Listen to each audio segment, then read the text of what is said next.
Hi, thanks for joining me today. Are you struggling with the influence of the other family on your stepchild?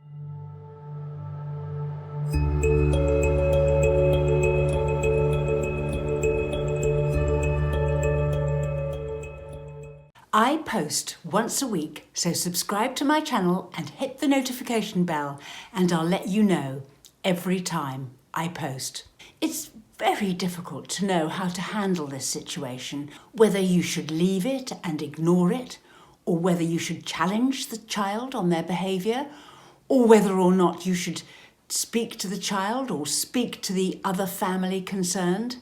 It can be a really tricky problem because it's like the moment you mention it, then it can escalate the problem. And the answer to the question is probably it's a bit of all of those things.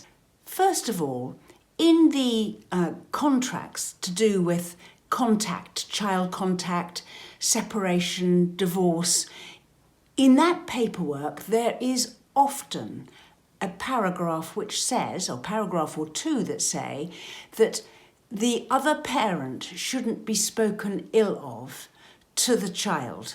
It is damaging to the child to be told things about their other parent and their other parent's family that is negative, because a child consists of two sets of genes, their mother's and their father's, and if they're told that one half of their genes is no good for some reason, it actually diminishes the child's self-esteem, and it is worth addressing it with the person that's negatively influencing the child directly. If you can, is probably a good idea. And with the child, it is probably worth thinking of it like this. It's actually not the child's fault. They've been fed this information and been put up to it, if you like. And so viewing it as not their fault and them just parroting something somebody else has said, or having been given permission to behave this way by somebody else, can help you address the issue, because then you and the child can maybe come together on this and say, I know that you might have been told differently about this, but this isn't right, is it? It's often best not to address it right in the moment at the time the child is saying something negative or behaving badly or doing it there and then. Because then you're catching the child out and they feel down for having been told off or made it public that they've done the wrong thing. Much better to wait until a time beyond that, or a time when it might be happening again shortly, and you have a quiet word with the child away from other people and say what you expect, and to explain why, and to have a chat with them about who could be influencing them to think this when it's really not true. The other thing you can do with children is to teach them critical thinking. This is a very useful skill, but it does only come with maturity, so it depends how old your stepchild is. But certainly from the age of about 10 or 11, a child does develop critical thinking.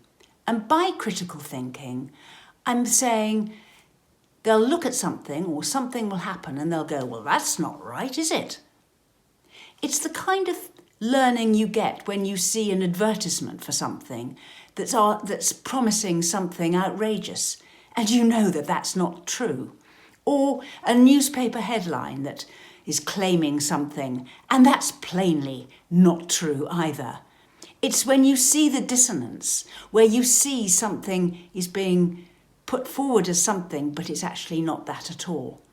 The moment your child, your stepchild, can see through what they're being told and evaluate it critically, they can go, well, that doesn't make sense, does it? Because when I go and visit my other family over there, it's not like that, is it? So there's something that's wrong here.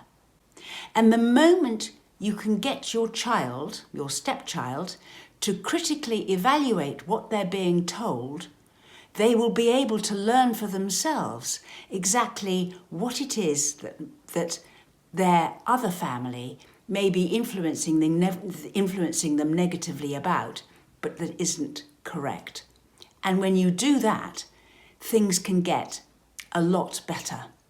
So there's no harm in outrageous things being contradicted gently and calmly, and with the facts being put in front of them, so that they can see that what they're being told by the other family isn't quite true. And anything that your partner can do to help in those calm and sensible conversations, the better. Now, of course, what you're setting up here is a kind of potentially a conflict within the child, where one parent is telling them one thing and the other parent is telling them another, and they don't know which to believe, because when they go home to the other parent, then that whole family might think something about your family and they're not prepared to contradict it.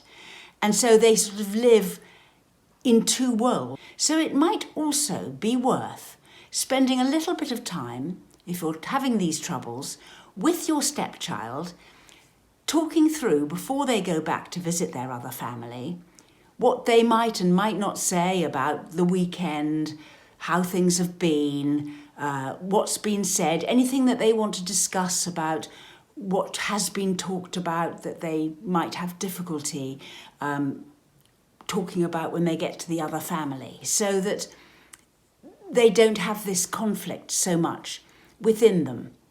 And that's another big point about keeping your side of the conversation quiet, calm, sensible, and just presenting the alternative view, rather than ranting and raving about it so they feel conflicted in some way.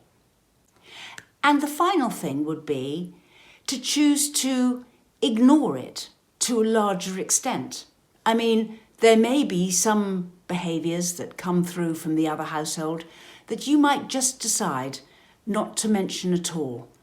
And that is also a very valid place to come from. We run workshops, sessions, an email response service, and we write booklets. Look at the description box below for our links to our social media and website.